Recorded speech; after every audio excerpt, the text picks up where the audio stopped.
Nigeria did not walk into 2026 quietly.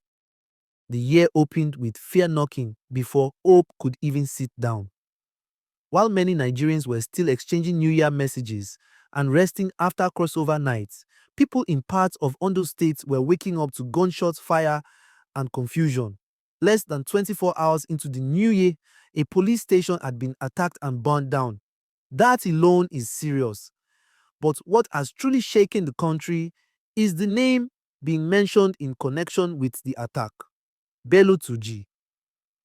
If this report turns out to be accurate, then this is not just another criminal incident. It may be a sign that Nigeria's security problem is changing shape. According to early eyewitness accounts, heavily armed men stormed a police station, overpowered the officers there, and set the building on fire. The officers reportedly had no choice but to retreat to save their lives.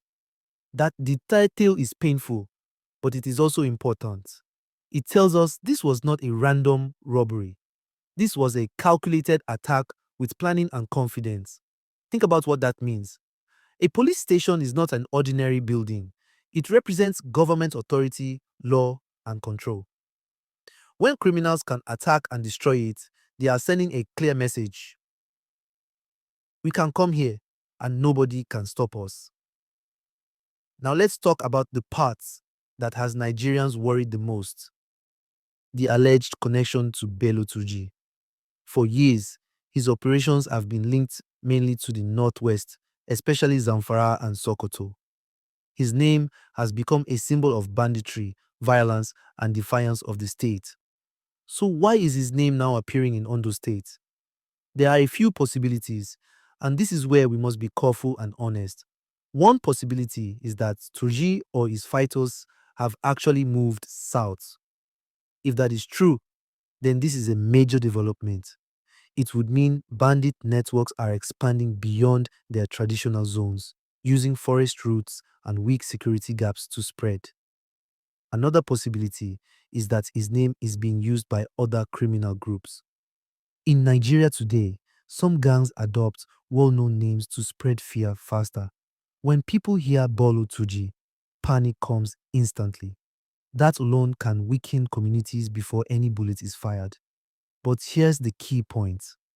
Whether it is really him or not, the effect is the same. Fear has entered a new region, and that should not be taken lightly. Reports say the attackers came in large numbers on motorcycles, fired heavily, and escaped before any serious resistance could stop them. That pattern raises more questions. Did they have local support? Did they study the area beforehand? How did they move in and out so easily? These are questions authorities must answer. The timing of this attack also matters. It happened just as the country was stepping into a new year. Only hours earlier, Nigerians listened to official speeches about progress and security gains. Yet on the ground, a police station was burning. This gap between words and reality is part of why many Nigerians feel frustrated. People are not asking for miracles. They are asking for consistency between promises and protection. Another hard truth we must face is the condition of our policing system. Many officers are stationed in vulnerable areas without enough weapons, manpower, or backup. Expecting them to face well-armed groups head-on is unfair and dangerous. Retreating in such a situation is not cowardice. It is survival. But survival alone is not enough for a country. This incident also puts the spotlight on regional security outfits like Amotekun. These structures were created to prevent exactly this kind of infiltration. If criminals can still strike this boldly, then gaps exist, and those gaps must be closed quickly. Now, let's talk about what we don't know yet. We don't yet know the exact number of attackers. We don't yet know whether any lives were lost. We don't yet know if arrests have been made. And we don't yet know if this was an isolated strike or the beginning of something bigger. And that last point is very important. In other states, when bandits attack a police station, it is often followed by kidnappings and attacks on civilians. The destruction of a security post sometimes creates space for worse crimes. That is why residents are scared. And rightly so. People are already changing how they live. Some are locking doors earlier. Some are avoiding night movements. Some are even talking about leaving the area.